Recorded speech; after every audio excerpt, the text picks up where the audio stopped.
Dina,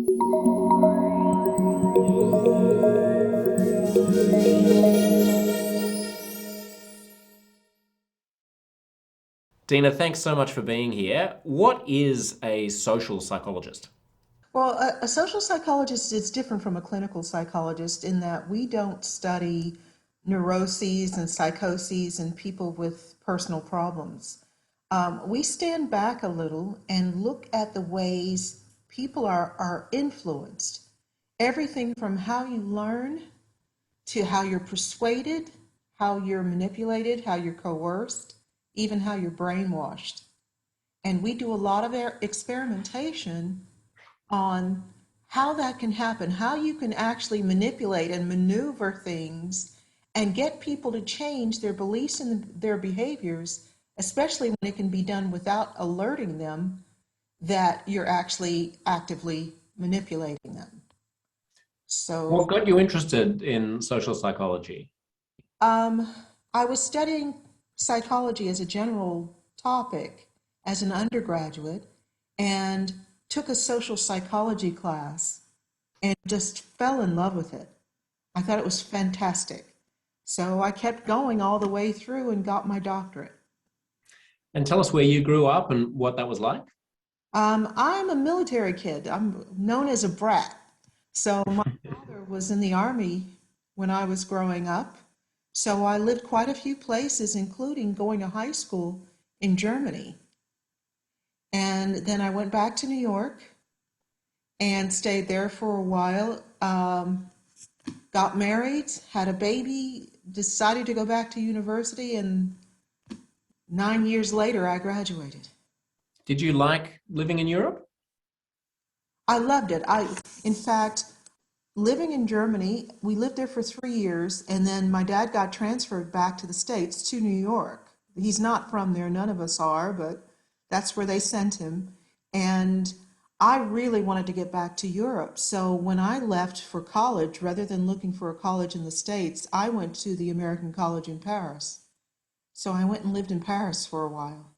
It's a tough life. That must have been that must have been a good Well, a I good mean, place to I was a spend some of broke your youth. student, so it's not quite the same as go there with enough money to go to all the fabulous restaurants and things, but I wouldn't trade it for the world. It was absolutely phenomenal. I think Paris and New York are both cities where they're great with a lot of money and they're great with no money as well. You can scrounge your way along the banks of the Seine or along the East River and still have a blast. So where did you end up studying? You went to Stanford for social psychology? Yes, for my master's and my doctorate. I went to City University, Hunter College in New York for my undergrad. I started at the American College, but I didn't finish. And then I went back to the States, and then I went to Hunter College, and I did finish then. And I decided I was going to go for graduate school to whatever university was rated number one that year. U.S. News and World Report rates the universities in the United States. There are about 28,000 of them. They rate them every year. So I said, whichever one is number one, that's where I'm going. Tell us what university life was like. Did you find it welcoming? There's a whole conversation going on at the moment about campuses going crazy and being super woke and, the old establishment professors in having run-ins with students who are coming in who want to run things their way. What was it like while you were there? Well, it was interesting because the wokeism was there, but it was more underground.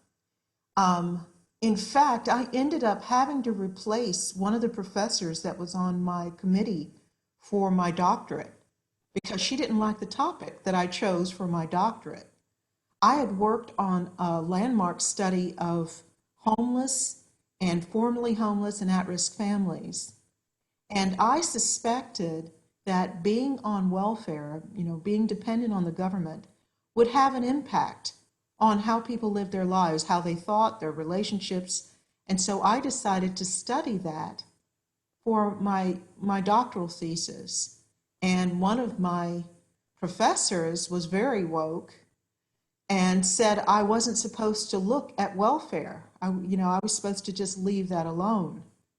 I told her I was a social scientist. There was nothing that was off limits. And I ended up having to replace her. Wait, what's the thinking about not studying homelessness? I don't even understand the No, no, logic. not homelessness, welfare. Sorry, welfare? She didn't want me to look at welfare because there's a disproportionate number of Black people on welfare. Ah, No, she was white and I'm Black. She didn't want me to look at it. right. She's telling you how to be a good Black person. Yes, again, we had some of that there. I personally thought you can't fix anything if you don't really know what you're looking at. So I went ahead and studied it, and I see why she was worried. There was not just a statistically significant impact of being on welfare, it was a dramatic impact. It had a very dramatic, detrimental impact on people's lives. Welfare did. Yes, Is that because of how it was delivered and how the system was managed? absolutely. I mean, all the rules from, from the well-meaning pre-woke back in the 1960s who decided to make it easy for poor women to get welfare, and you had generation after generation of poor urban people brought up with no fathers in the house because one of the rules was you could not have a man in the house if you were going to receive welfare. So you have all of these children with no fathers and the detriment of having no father. Also, getting money without having to work for it, it gives you no sense of purpose. It makes you highly dependent. I found the people that were on welfare compared to an equally impoverished population who actually had jobs, but they just had low paying jobs. They had stronger relationships with their families. They had stronger friendships. They had more hope for the future. It was not a good thing. And part of your expertise there became abusive relationships and manipulative relationships. What did you come to learn about the structure of those relationships? Well, that came about because my daughter's best friend, her mom came to me, and most people don't know what a social psychologist is. They think we're a clinical psychologist. She just heard psychologist and thought, and she came to me and said she had a close friend who was in an abusive relationship. Could I help? So I spoke with the woman. I did what I could, but I realized I didn't know enough about that specific topic. So I went and got additional training specifically about abusive relationships and seeing what a pervasive problem it is. I've been working in that field, not only in that field, but in that field ever since. What do we know about how those relationships work What what do, or don't? what do I know? Yes, yeah, the difference. Unfortunately, I've run up against a bit of a wall for a lot of people because I look at most of the domestic violence services that we have now, they're pretty much the same as when I started in this business 20 years ago because they wait until after someone gets into a very imbalanced, toxic relationship. And then if it gets really serious and physical, they'll offer them some short term, temporary, topical, minimal help. I looked at it on the other way after working there in the field for about 9 years. I realized my social psychology was actually very valuable because I recognized the tactics, the manipulation tactics being used by abusers from the very start of these relationships. And what I saw was that there were only a set number of manipulative tactics being used no matter who the person was. It was a small, discrete set. I could teach the information to anyone. So I put my Unmasking the Abuser program together and started teaching it to anyone age 13 and above. What are some of those tactics? Well, the first thing I would say is too much too soon. One of the things that with abusers have a lot of psychological problems. And when I do workshops, depending on the demographics of the participants, I talk about the psychology of abusers because it's quite distinct. And one thing is they are very uncomfortable in a relationship where they don't have total and complete control. So the relationship goes really fast. So you go from not the guy's not in your life to he's all over your life in one fell swoop. Right. That sounds a lot like falling in love. Is it hard to tell the difference? No, it's not hard to tell the difference at all. It really isn't. In fact, one of the things I try to do is teach the difference between falling in love with someone and being lured into a manipulative and toxic relationship, because it is quite distinct, and it is really important to know the difference. So what is that? Because if I'm going head over heels, I'm crazy about somebody, I can't imagine living without them because all of the dopamine is juicing my brain and I have visions of us together forever. How is that noticeably distinct from what you're talking about, the kind of the warning signs of a manipulative or abusive relationship? Well, first of all, one has to ask, how quickly did it happen? With the abuser, the relationship, first of all, there are tactics happening. You don't just fall in love.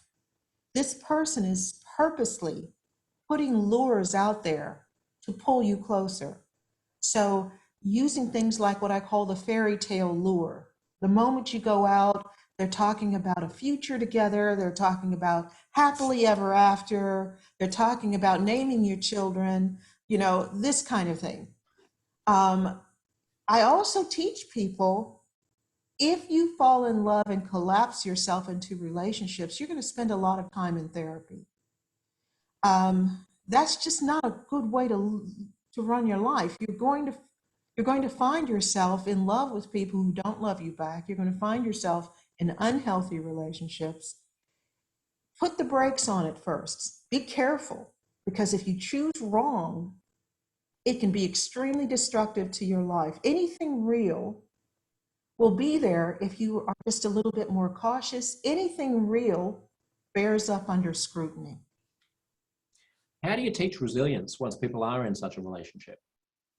Well, it's really challenging. You have to start where you are. One of the things, I'm putting the course together, and I was writing today about the fact that often people fail at acquiring new skills because they try to do it all at once. And you always have to start where you are. And the Chinese have a very wise saying that, journey of 1,000 miles starts with a single step. If you're going to start being resilient, if you're going to get out of an abusive relationship, you have to start where you are. So emotionally, just pulling back just a little bit, just a little bit, just a little bit. And then once you get used to being there, you pull back a little further, you pull back a little further, you pull back a little further. This dynamic between someone who is potentially an abusive or manipulative partner in a relationship and the target of their affection, if you can call it that, that can be reflected in group dynamics at a social level as well. And that's one of your sort of great insights, I suppose. Can you tell us the connection there? Well, it's interesting that one of the things with my podcast series, for instance, I took my entire project and I put it in a podcast series called Unmasking the Abuser. And I walk you through all the tactics. And as I said, the list isn't long. But what is amazing is that you see the same tactics being used, whether the person using them is male or female, whether it's a romantic relationship or a friendship or a work relationship.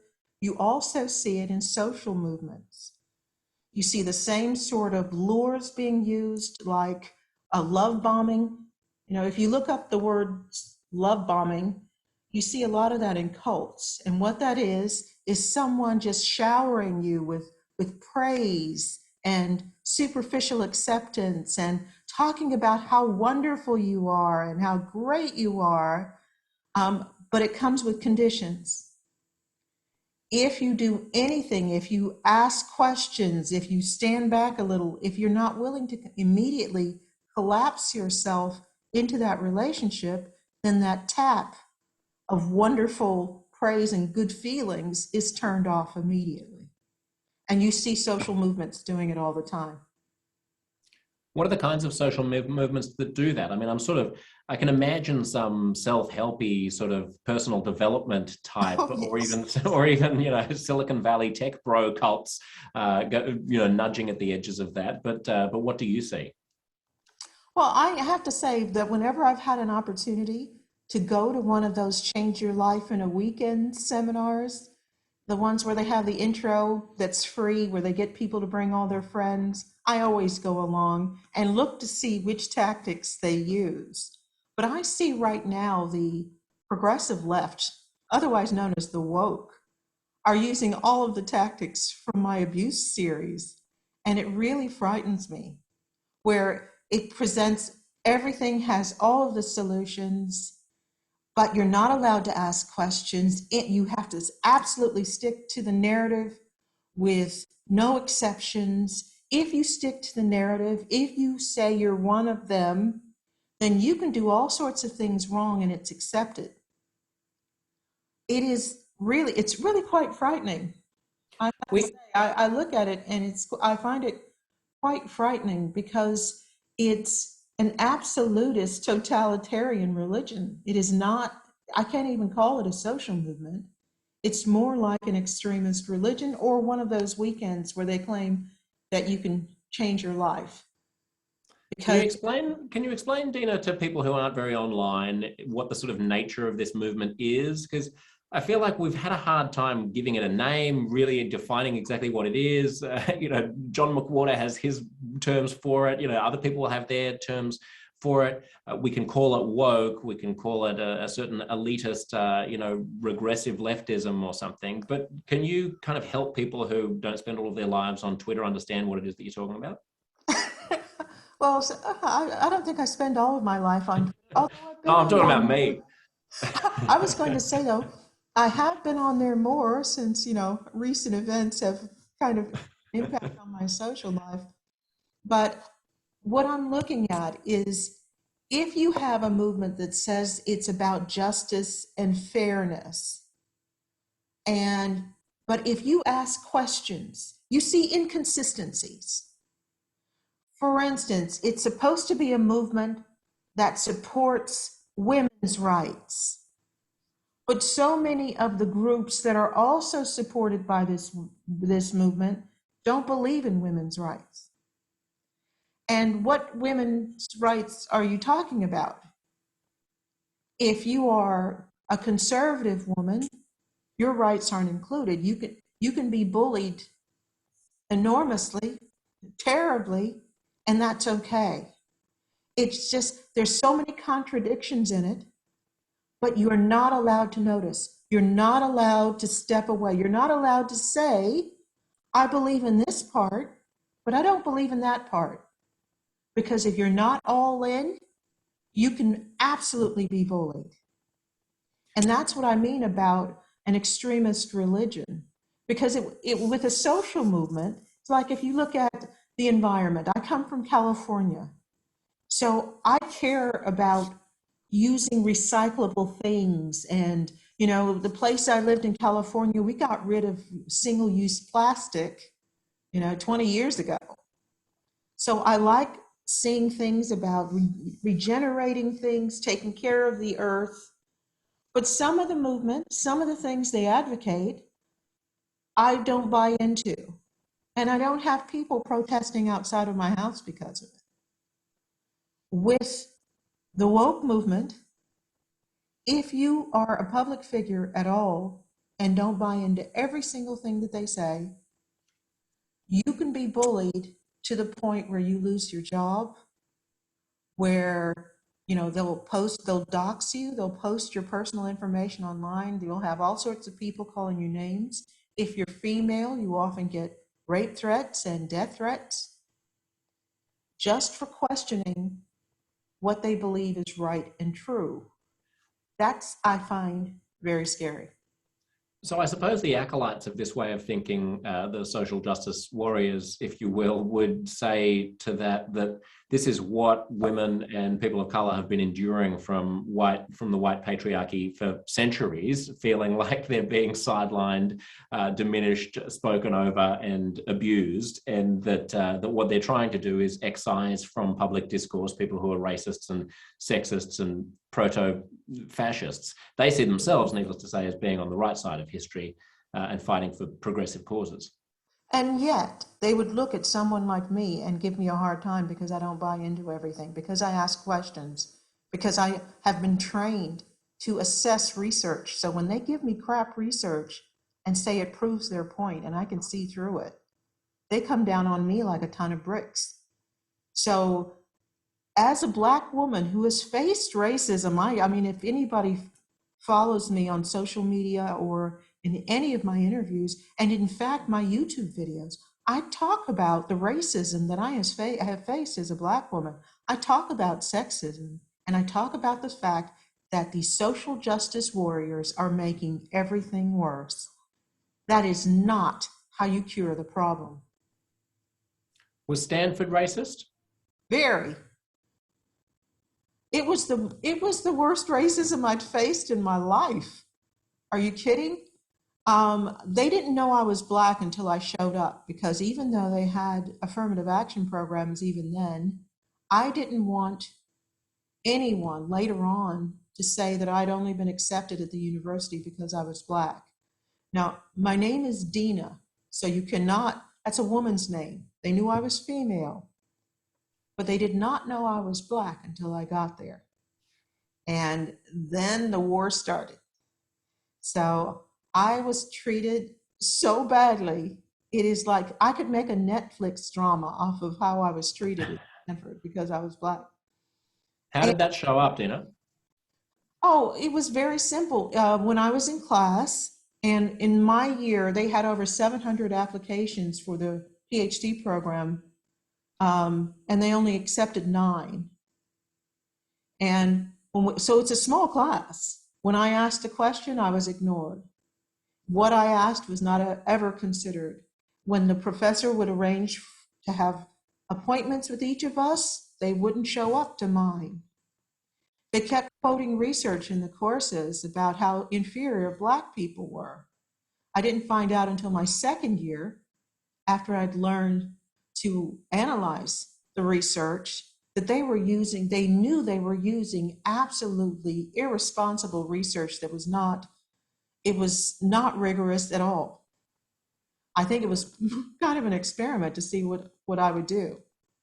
I was, in fact, when I graduated, they finally had a chair for my department, who was the first time having a female chair in my department. And she asked me point blank, how do you handle being treated so differently from everyone else? I told her eyes on the prize, that I had known and grown up seeing people set on by dogs, beaten, hanged from trees, so that I would have an opportunity to compete. So unless they killed me, and I mean dead, because even if I were on crutches, I would have still gone to class. I told them point blank, you're not getting rid of me. Were you afraid of physical violence? No. That's one thing. They were way too cowardly to ever do anything like that. That's too easy to prosecute. That's too easy to have evidence. They had a lot of leeway in how they behaved, because they were tenured professors. The top professors had all been tenured professors at Harvard who had been lured to Stanford. And they got away with a lot, but they knew they couldn't get away with that. So no, I was never physically threatened, but they did everything they could to get me to quit. And when you were living in Germany and subsequently having lived in Australia, do you notice any differences between the way that racism plays out in those places versus the United States? I've lived in England and France too, by the way. Yes. Even being from California, and California is definitely not a state with strong racial divisions. People keep giving Australia a hard time, but I have faced much less racism in Australia than I did in the States, even in California. In Germany too. We moved from the Midwest to Germany, and I was treated better. I was like, this is amazing. These people were the former Nazis, and they treated us better than we were treated at home. I thought it was really sad. In what ways did that show up in your daily life? Can you give us an example? An easy example, how easily and readily people will just start a conversation with you. How little old ladies act when you walk next to them on the sidewalk. Do they seem unnerved or scared? If people chat with you and like you, do they invite you to your house, to their homes? Australia's been amazing. But I want to say something, and I have to put this out there because I have to be fair.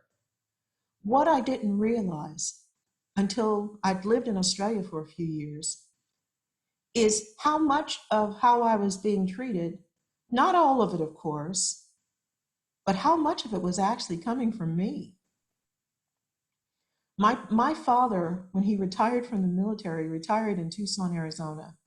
And when I lived in California, of course, you go to visit family, you go to see your parents, you go for Christmas. I was very underwhelmed by Tucson. I thought it was kind of an unfriendly place. I moved to Australia. In the first 2 years, my daughter came out to visit me. I couldn't afford to go back. I was short on time, short on money. So 2 years after moving and living in Australia, I went back to Tucson. Now, politically, nothing had really changed. There was no big difference. But all of a sudden, everywhere I went in Tucson, the cashier would start a conversation. People sitting next to us in the restaurant would start a conversation. People would smile at me longer eye contact. All of a sudden, I was treated completely differently.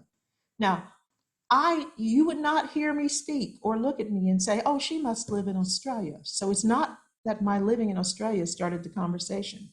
They'd have no way of knowing that. But my nonverbal behavior had changed from living in a country where I was basically accepted. It's funny that you say that people in California assume that Australians are racist or more racist, because it really depends on what your definition of racism is. There are certainly codes that I have to speak in with my American counterparts, mostly white university educated American counterparts, that I have to adhere to, that I don't have to adhere to in Australia. And I certainly don't have to adhere to if I'm speaking with friends of mine who are Black.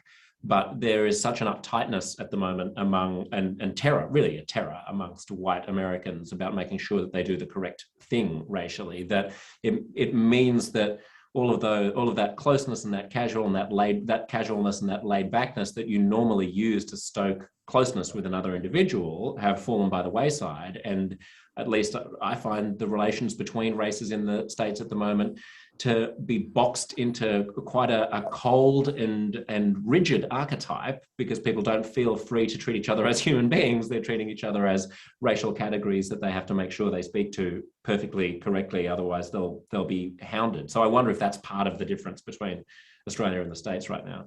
Well, one thing you know that in Australia, if you can't take a joke, don't come here. So anybody listening to this, if you're super sensitive and everybody has to use the latest term for who you are, don't come to Australia. Nothing is sacrosanct here. I remember when I was working on a show, and at one point I was trying to explain to the cameraman and the crew why I was having such a hard time at my day job, where everyone kept giving me a hard time about being American. And they were like, we don't understand why you're so sensitive. And I said, okay, try to understand this. By putting down my country, it's like saying your mother is a whore. And they stopped and looked at me. And then one of the guys said, yeah, but she's a good earner. And the next one said, she taught me everything. I mean, they just went around like this. We got no work done because we were on the floor, cracking up laughing like you would not believe. Welcome to Australia. It's funny. Maybe there's a difference here between terminology in terms of what we mean by racism. In other words, a difference between racial bias, racism, language codes. What is racism to you? Racism to me is racial hatred. And I learned this from my mother. My mother, when we were young, I was like 7, and we had lived in some military bases, and then we moved near my mother's family in the Midwest. And we, at first, for about a year, lived in an all-Black area, and then we lived we integrated an all-white area.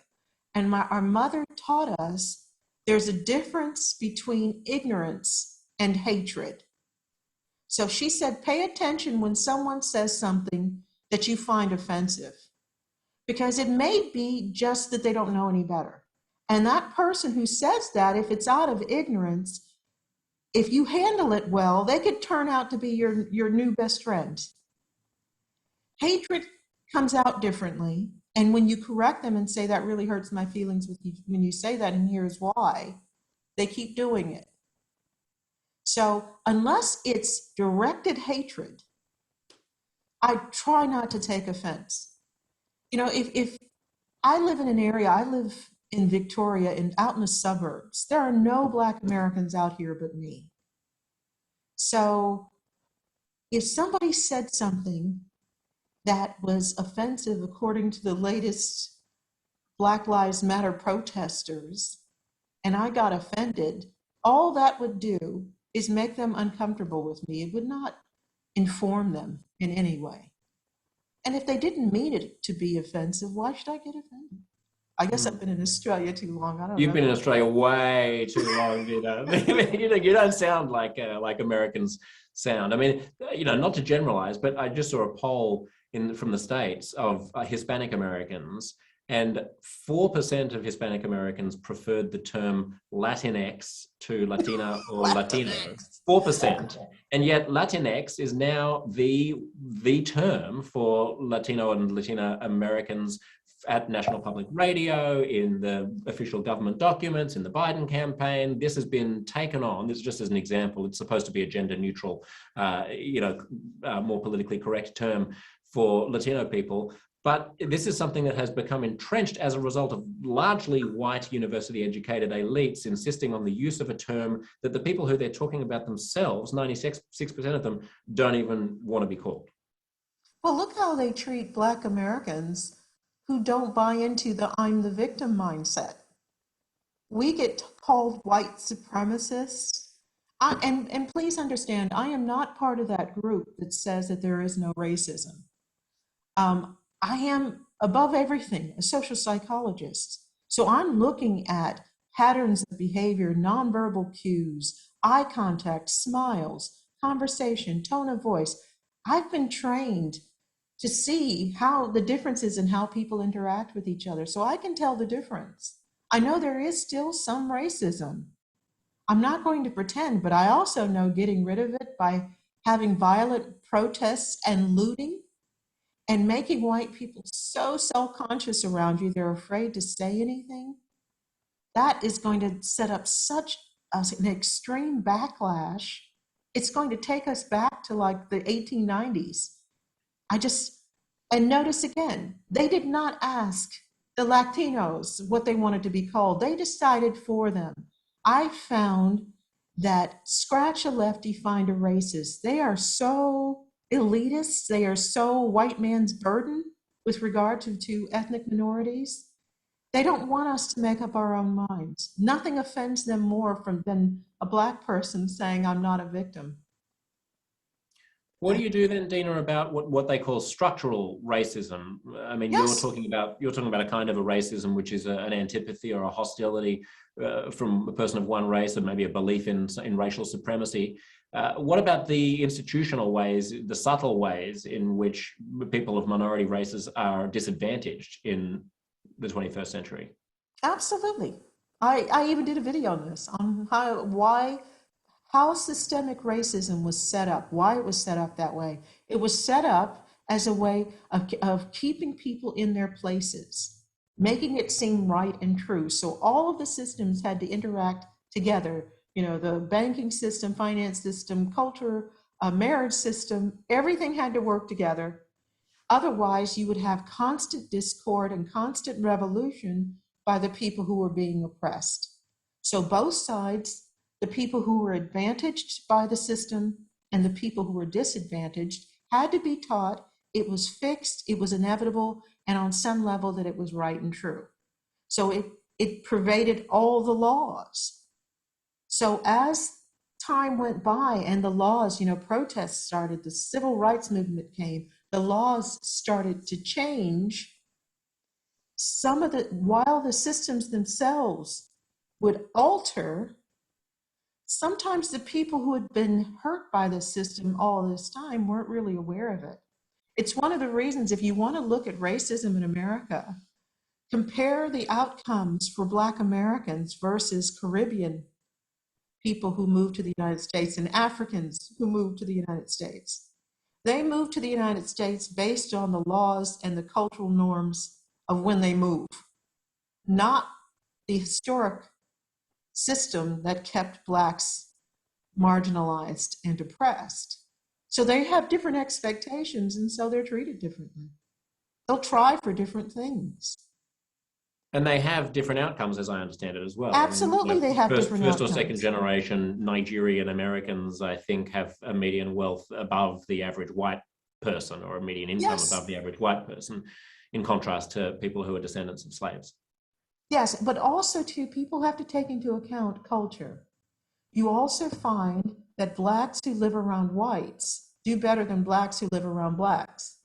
And the reason is that cultural norm. Often even if I were talking about my parents, when my parents were small, my dad was born in the South during Jim Crow, when he could have been killed and nothing would have been done about it. So they grew up when racism was the law of the land.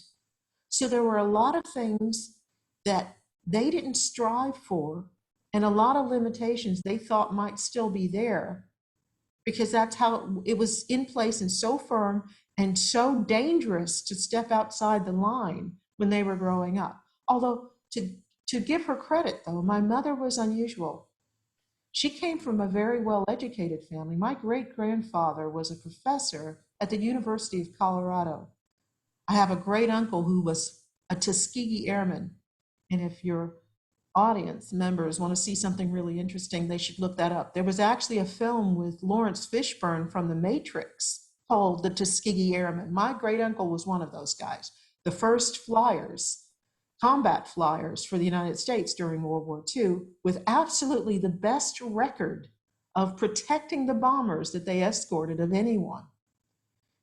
They were all lawyers, they were doctors. So even though we grew up without money, my mother had an idea that with education, you can do whatever you want. If you have a certain mindset, you can do whatever you want. And it made a huge difference. I didn't grow up with that, the white man won't let us do mindset, like many Black people grow up with. And yet, then when you got to Stanford, you experienced all of the racism that you found at Stanford from the white professors there, which would seem to play into the current narrative that all white people are racist, even the left-wing liberal ones are racist. This is all part of a kind of racist patriarchy, essentially, and that without dismantling the structures of power, we're not going to be able to achieve justice and equity. Explain to us the difference between the forms of racism that you found at Stanford and conventional Southern Jim Crow conservative racism. Well, the senior professors that I was having so much difficulty with at Stanford were absolute phalluses, and I'll go on record calling them that. Yes, I am. But there were also female professors and male professors in other departments, and people working in the financial aid department who were white, who really went out of their way to make sure I had enough funding to keep going. And so I never saw it as they're white, so they're all out to get me. I saw it as these guys have some serious issues and someone needs to give them a swift kick in the backside. But I never generalized it. That's probably how I was able to get through. I never generalized it to everyone else. I did not hold other people responsible for their silliness. That's interesting, because generalizing to everybody else, or at least everybody else within a certain racial or gender group, is basically the philosophy now of what you're expected to believe if you are a progressive and if you are to be considered an anti-racist and anti-sexist. So much so that, I remember, I'm sure you will have seen some of the images out of the protests after the death of George Floyd last summer in the United States. And one of them that sticks with me is an African-American police officer being shouted at by a young white girl who's accusing him of being racist. And one of his colleagues says he can't be racist, he's Black. And she starts screaming, she's foaming at the mouth, talking about how, of course you can be racist if you're Black. You can be structurally racist because you're part of a system of racial oppression. Just because you don't have personal animus towards someone else doesn't mean that you're not a cog in a racist machine, and so on.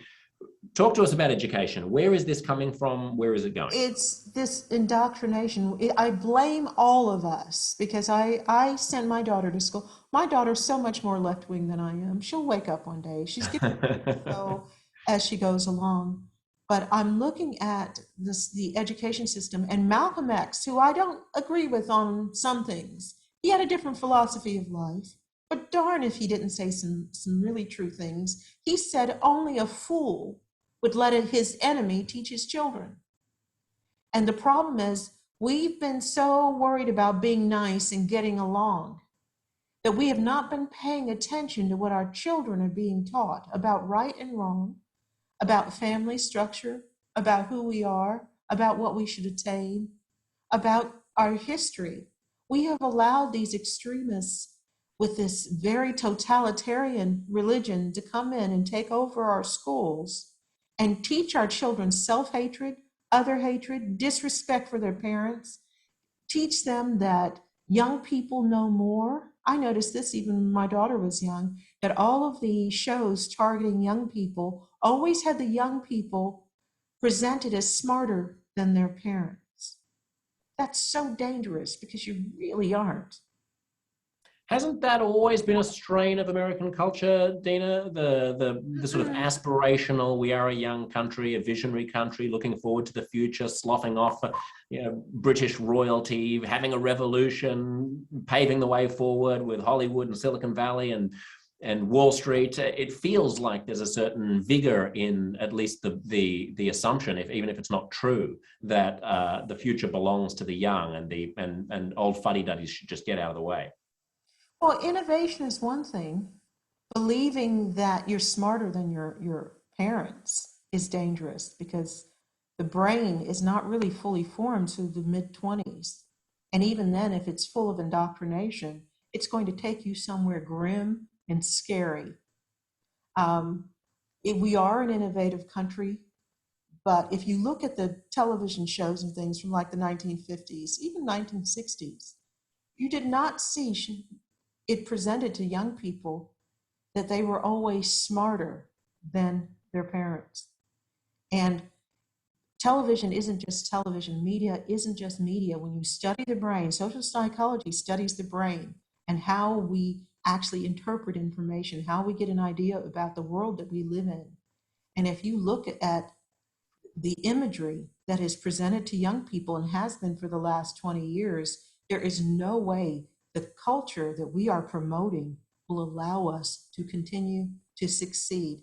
We are so vulnerable to being conquered by enemies who despise us. We're so vulnerable to just falling apart. Part of the reluctance, perhaps, amongst establishment people to metaphorically slap down younger people who think that they know everything about the way that the world works, is that they'll be regarded as being bigots. They'll be regarded as not being kind. I mean, sometimes accusations of hate speech are leveled against people for, having a different opinion about immigration or a different opinion about something that a generation ago would have been regarded as being well within the bounds of a liberal democratic discourse. Since you're a social psychologist, how does one sort of rebalance that power dynamic? Well, because we're in Australia, I would say grow a pair. Right now, I would say I have faced enormous animosity because I'm plain spoken about these things. And we have to be willing to have people dislike us, because if we keep giving in, our society is going to be completely destroyed. So someone calls you a bigot, oh, well, you're not. Don't, and of course, please do not try to explain to them why you're not.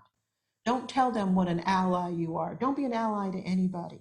Take every cause as it comes. If it's a genuine cause, it will not mind you looking closely and seeing what's going on. It will not mind you looking out for your own interests as well. It will not mind you thinking, okay, let me have a think about this. It's only when someone is trying to indoctrinate you that they expect you to give in, to submit to whatever they say, or they'll call you names. Now, how is that not abusive? You must submit to everything I say to you, that everything I want from you, even if it hurts you, or else I'm going to punish you. For me, that's the very definition of of abuse. You used an interesting word there, Dina, ally. Don't try to explain why you're an ally. This has become, 5 years ago, people didn't talk about the importance of allyship. What do you make of allyship? To me, allyship is tolerance. It's saying, I'm going to ignore all the details and any questions that I have so that you won't dislike me or look at me as someone who's narrow-minded. I explain very frankly to people, I'm no one's ally. I'm a social scientist. If you want me to support your cause, show me the facts, stand back and let me look. It's so interesting because one of the big tactics that I talk about is misattribution. And I see the woke using this so much. Misattribution is putting a positive spin, a positive label on a negative behavior. Saying you want to be someone's ally, that sounds like a nice thing, doesn't it? It sounds like, oh yeah, you're understanding. In actuality, what it means is you ignore everything that shows that your values clash, that your values are inconsistent, that what you're supporting may actually be harming you.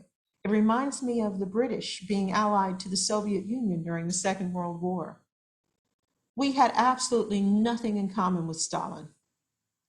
He was such a force for wrong, and yet we ignored it because we were fighting together against the Nazis. Mm. At our parents. There's also a certain condescension in it, isn't there? I mean, there's something I find uncomfortable about the notion of being an ally to a member of a minority group, because there's something almost paternalistic about the notion. Like, rather than respecting you as an individual with whom I can speak freely, as someone who is capable of hearing what I have to say, judging it on its merits, and then giving as good as you get, I am supposed to treat you as someone who is solely in a position of schooling me about how I should be the best ally, for fear that I should hurt you in some way, and I have to tread on eggshells in order to do so. That for me is part of the concern about allyship, that it becomes essentially a subservient position to the person who's insisting on it. Well, it's two things. It's the person who's demanding someone be a good ally. It means you're supposed to accept what I say with no assessment of whether it's true or not, whether it harms you or not, whether it is going to take us into a bad place. You're just supposed to be quiet and clap whenever I say I want to do something. But at the same time, and any group you're allied to, you kind of look at them as your pet. They're almost like you pat them on the head, because in order to be an ally to somebody, you almost have to think they're not important enough to really alter your quality of life. And it's just not true. We just need to lose the whole concept. If you want to support people who do things, think a certain way or whatever, do so. But by calling yourself an ally, it means there's no discernment and there's a submission and a lack of honesty on your part about how that person's values, lifestyle, what they're demanding is impacting you. Don't worry, Dina, we're not going to be clapping along. We're just going to do jazz hands, because claps can be triggering to people these days, Exactly. You said something interesting there. Where you said you have to accept what they say, whether it's true or not. But truth itself is now something that is questioned, because their truth might be a lived experience, and that might give them standing to talk about something that you're not allowed to talk about. So this is another thing that is coming up increasingly in, I suppose, what you might call the culture wars, which is we can't really, a white person can't have a conversation with a person of color about police brutality against people of color, because the white person hasn't experienced the lived indignity of being oppressed by racist police. Someone who doesn't have a grandmother who was in the Holocaust can't talk to someone who did about the nature of Judaism or whatever it might be, or anti-Semitism, because they don't have the lived experience. How do you balance the value, if any, of lived experience? Well, lived experience is also subjective perspective. It also doesn't look at causation. It doesn't look at interaction between those people. It's a way, it's a mild, again, misattribution. Lived experience is a nice way of saying, let me bully you. You submit to what I say and you don't complain about it, or else I'm going to pick on you. So I'm not saying lived experience doesn't have value. We've been talking about the fact that I experienced significant racism when I was in graduate school, for instance, and it mattered. But by saying no one else has a right to talk about it unless they've had the exact same experience that I did, we're losing out on shared experience.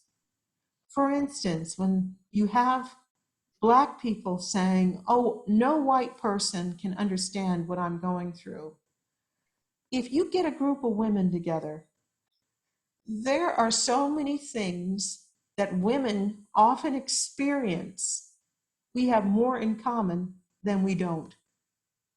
And you lose that if you automatically look at anyone who doesn't look exactly like you, sound exactly like you, as your enemy. We're also being trained. I mean, I suppose it depends what you're talking about, doesn't it? Because obviously, if you're talking about what it feels like to be oppressed in a certain way, if you've never been oppressed in a certain way, then you don't have the standing to have a conversation about what that feels like. But if, on the other hand, you're having a conversation about public policy, about, that is dependent on, for example, data about Indigenous deaths in custody or something like that, then you surely can have a conversation about that data, even if you're not an Indigenous person. But we seem to currently be confusing those two categories of conversation, such that you need the lived experience in order to have standing, even to have a conversation about facts on the ground. Is there a way out of that Chinese finger puzzle? Yes.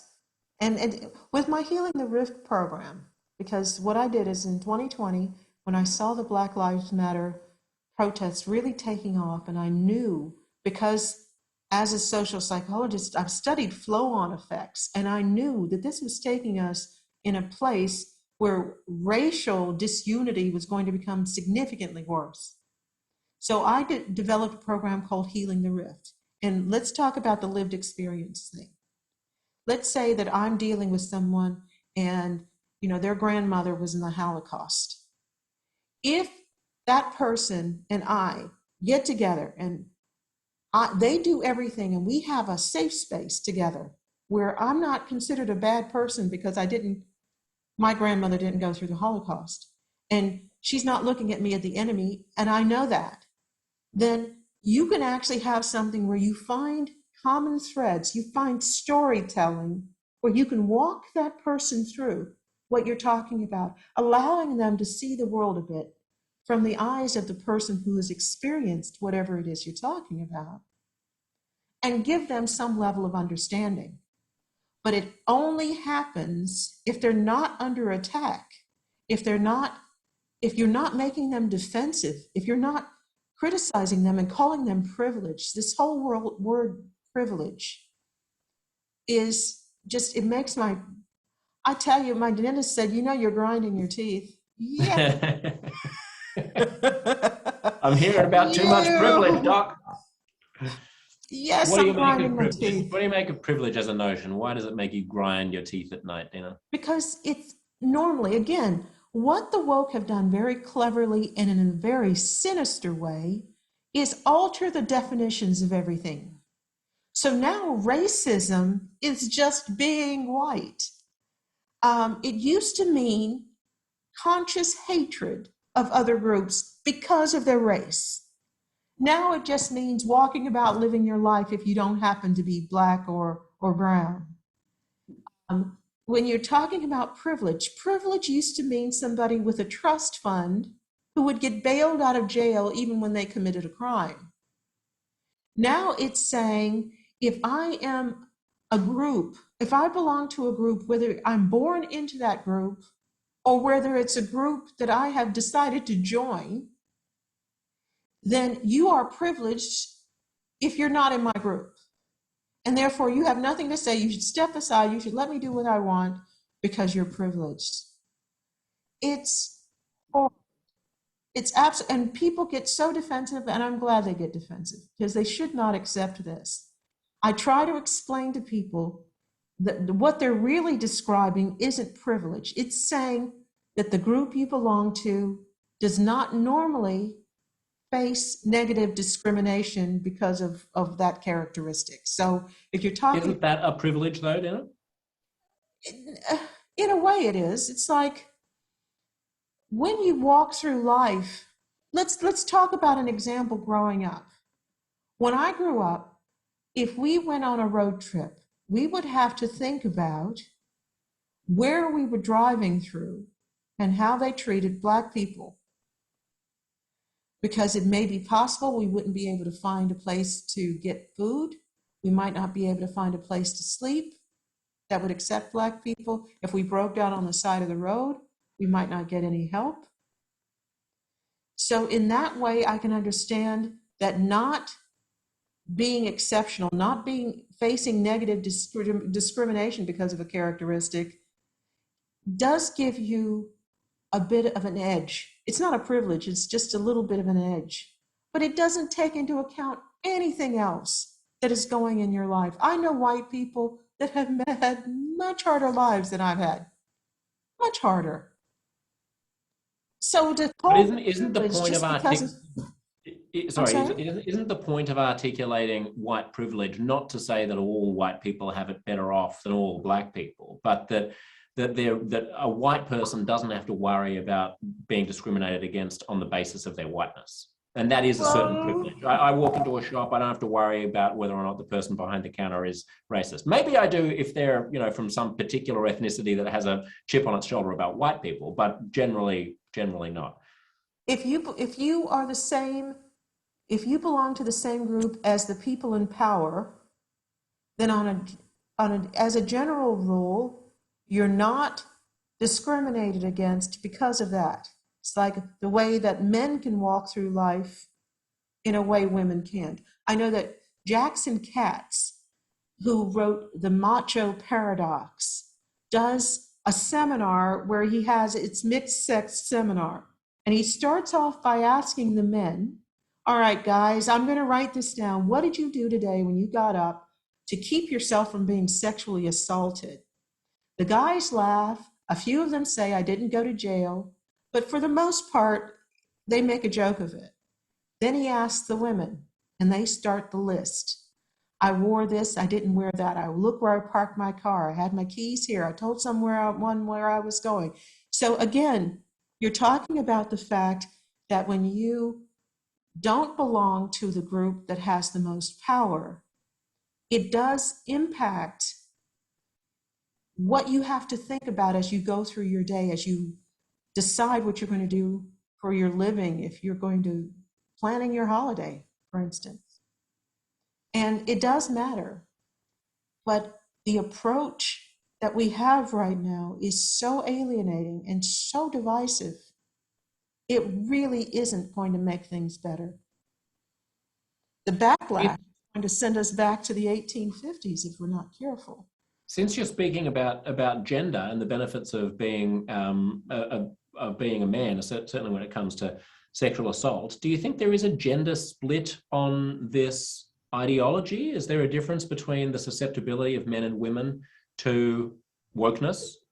Yes, I think women are far more likely to get caught up in it. Because from the time we're small, culturally, women are rewarded for being likable, for being accommodating, for putting other people's needs before our own. Males are not usually brought up that way. So you do have a lot of woke men, but not nearly as many as you have woke women. I've heard you before make the analogy of the Puss in Boots character in Shrek, which I think is charming. Do you want to tell us about that? In what context? What was I called? You were talking about how The Puss in Boots character in Shrek, when he wants to manipulate anybody, the lip starts quivering, the tears start flowing, and then out comes the sword, and he stabs you in the chest. And the analogy that you were drawing was that there's a certain sort of performative victimhood that takes place in some of these conversations, in terms of the group dynamics that you're a specialist in with regards to social psychology, where Yes. hamming up one's own offendedness becomes one of the tools in the armory of your group succeeding. Yes, it really is about, right now, there's a competition to see who can be the most victimized. But walking through life as a perennial victim is, first of all, anybody that knows you, it's draining. But often, like Puss in Boots, there's often a sword. A lot of the groups that are getting so much time and attention right now and getting so much accommodation because they know how to do the big eyes and the quivering lip, and so many people have been conditioned to accommodate whoever is standing in front of you and crying.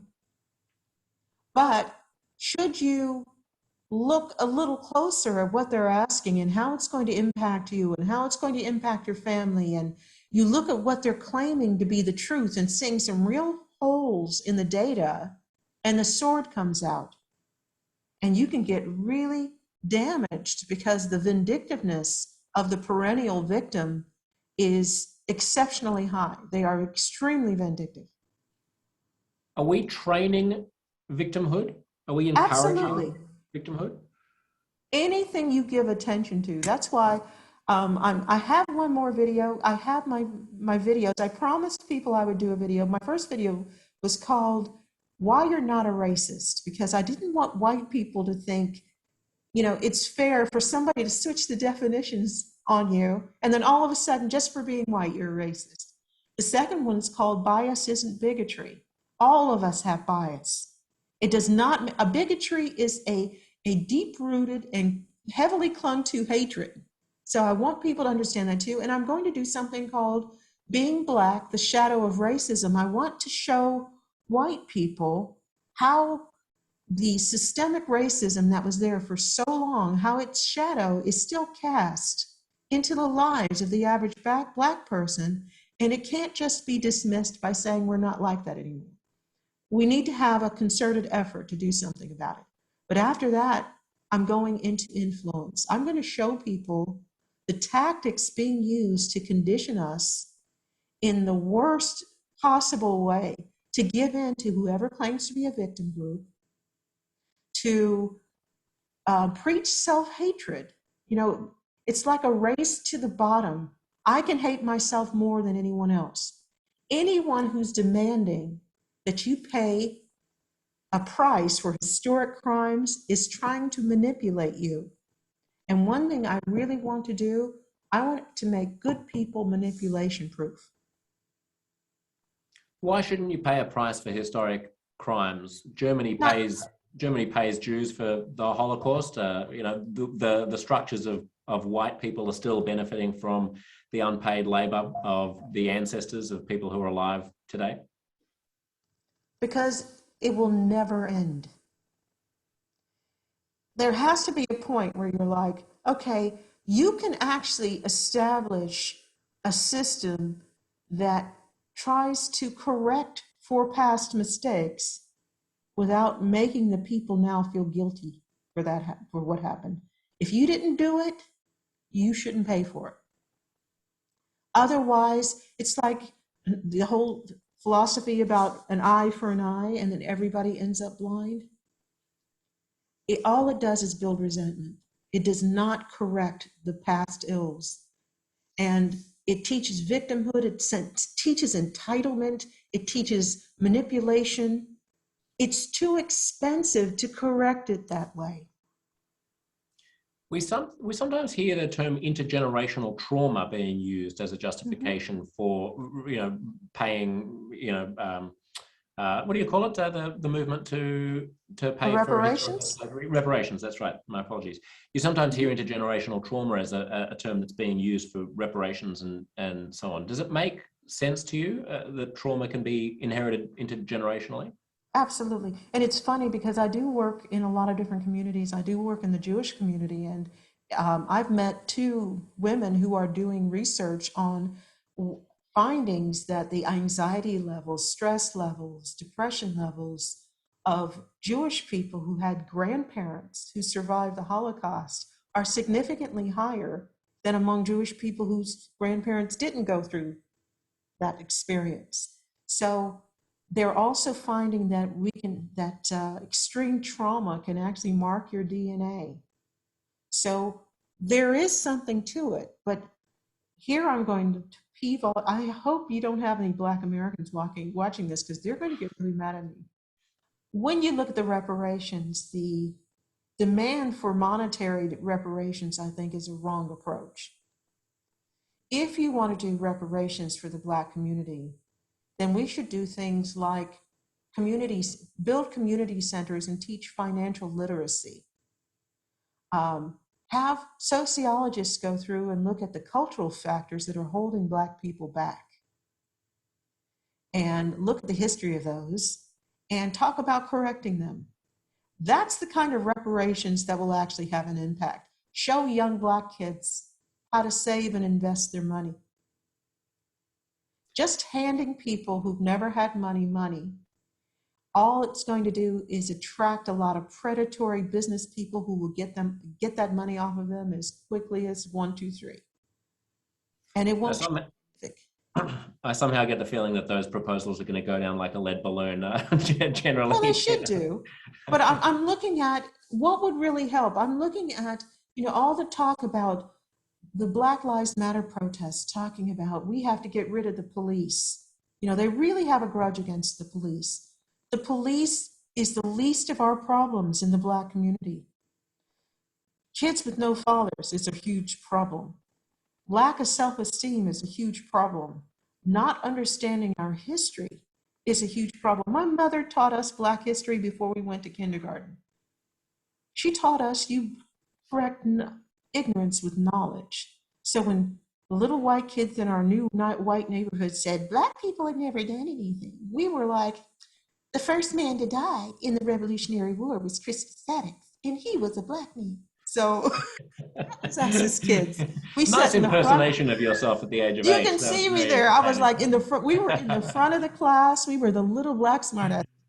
Charles Drew, first man to perform open heart surgery. We were like, she said, you fight ignorance with knowledge, and she gave us that knowledge. So we walked in with a sense of pride, and it made all the difference. I come from a poor Black family, 5 kids. My dad was enlisted military, no money. 4 out of the 5 have university degrees. 3 out of the 5 have graduate degrees. The odds, that is well above the average. And it's because of the mindset my mother taught us. There's a narrative going around about white fragility. There's a book called White Fragility, which is mandatory reading now in the United States, especially for the woke. And the thesis broadly is that when you try to talk to white people about racism, they become defensive, and they're very fragile in acknowledging their own complicity in racist structures. This makes it very difficult to ever dispute the claims of anyone who accuses you of being racist, because your disputing of the claim is itself more evidence of their thesis, which is that you're fragile.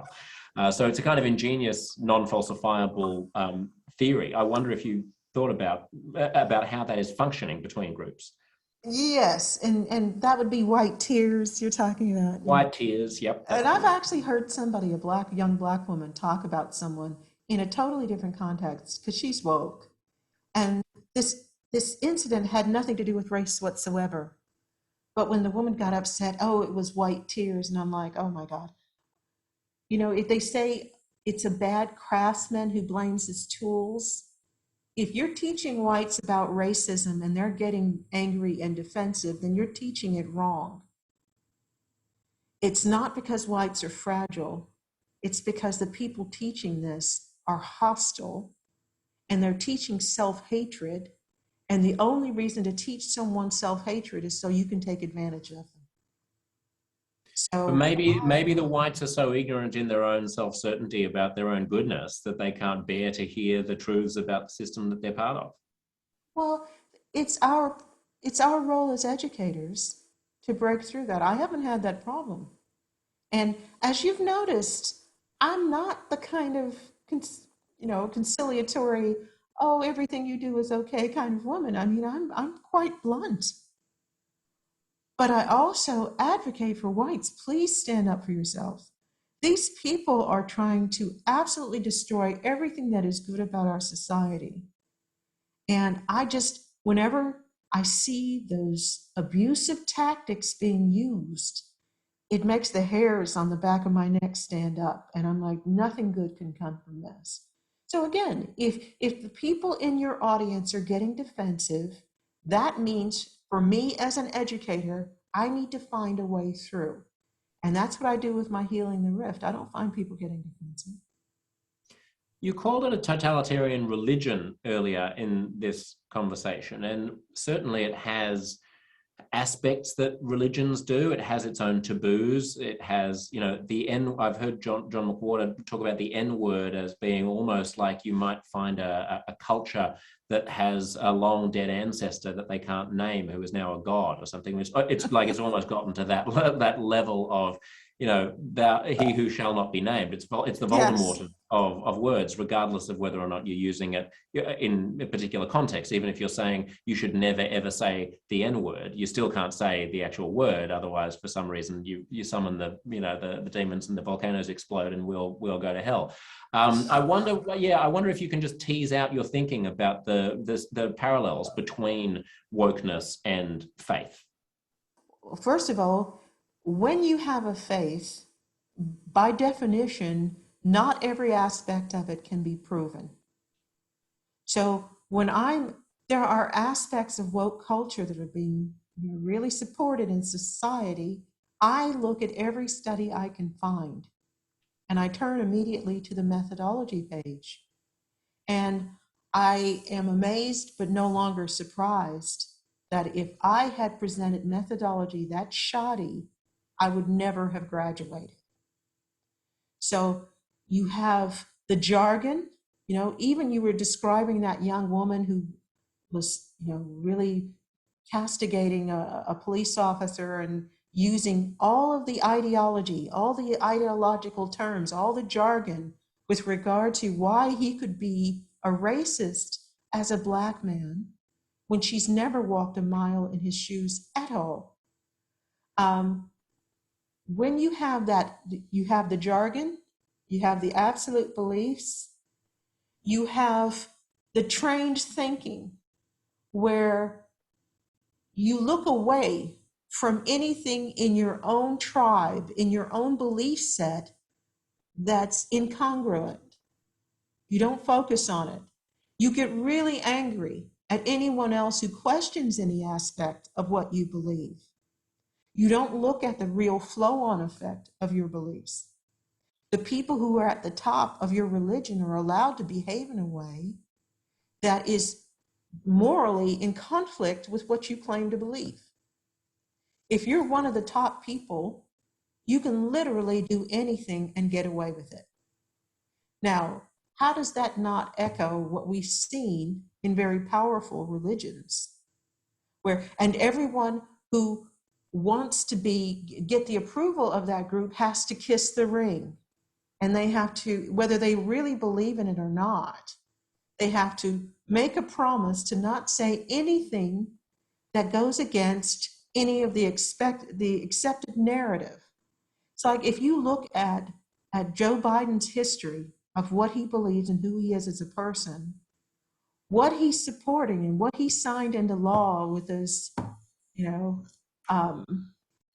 those, what do they call them? Executive orders. First day in office, he signed a bunch of executive orders and one point said, I don't even know what I'm signing. Said, keep signing it. He doesn't believe a lot of what he's supporting right now, but that's the deal you have to make with this group. Because if they get angry, then they burn down your cities. And of course, punishing dissenters is part of any good religion or any faith, you know, calling out blasphemers, essentially. And we see this, of course, in social justice movements. But what's been striking recently is that people who ought to be in a position of authority to be able to stamp out that kind of misbehavior just aren't. And I'm just talking about people in companies who might be the head of a company, people even in academic institutions and universities will feel too cowed to be able to stand up to the students who have a certain ideology and who are calling out blasphemers for not being part of their clique. Are institutions to blame then? I see what we have is we have a culture that we've gone too long without training our people in what it takes to have personal courage. You know, we've tried so hard to be accommodating to everyone that we are not clear of what our own values are and are not willing to defend them. When we see things that are so in conflict with each other, one of the things that I thought was really astounding about the woke is that so many of their beliefs are in complete conflict with each other, but nobody that's part of their group is allowed to comment on that. Like what, Dina? Like being supposedly pro women and supposedly pro gay rights and also pro Islam. And I'm looking at this and going, one of these things is not like the other. So I'm looking at this and saying, does anybody else notice that this doesn't make sense? Right, Saudi Arabia and Islam and ISIS are well known for their feminism and gay rights. And having people that are leading the Women's March in the United States who want to institute Sharia law in the United States, but now they want to come down on Texas for changing their abortion laws. And by the way, the states have rights with regard to abortion laws, and those abortion law changes started happening under Obama. So we cannot hold any president, even Biden, we cannot hold any president to blame for that. That's not how it works. But their values just don't mesh together. And no one that's part of that religion is allowed to really comment on it. Or else you're vilified. You could even be thrown out of the group.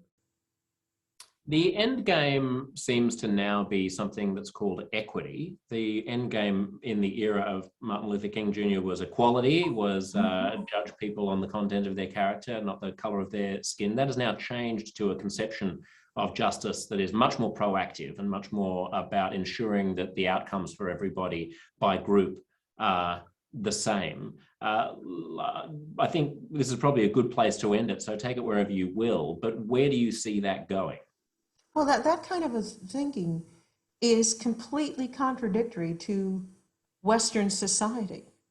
It is a socialist ideology that even in the socialist countries has never been borne out by how they live their lives. Those who are at the top of the hierarchy live completely differently. There's no equity. They live in gated communities. They have multiple homes and access to things. And we're seeing that also. While they're talking about equity, all of the people at the top of the Black Lives Matter organization are buying multi-million-dollar homes in all white neighborhoods. So the issue about equity never works because all it does is hold back people who could bring a lot of value to their own lives and to the lives of everyone else. So I just hope, I want to see courage. Courage speaks to courage. I'm going to be brave enough. I want to tell you, you'd be stunned how much money I've lost in contracts because I won't be quiet and just be a good Black girl that just echoes, you know, the woke thought. If I were woke, I'd make so much more money right now. But we need courage. We need people to stop and say, this is not going to take our society anywhere we want to go. We don't want equity. We want equality. We want better opportunity. But we're not going to hold other people back because this person doesn't want to work hard or succeed. Dina, thank you for your courage and thank you for your clarity and thank you for speaking with us. It's great to talk to you. Oh, nice talking to you too. Thank you.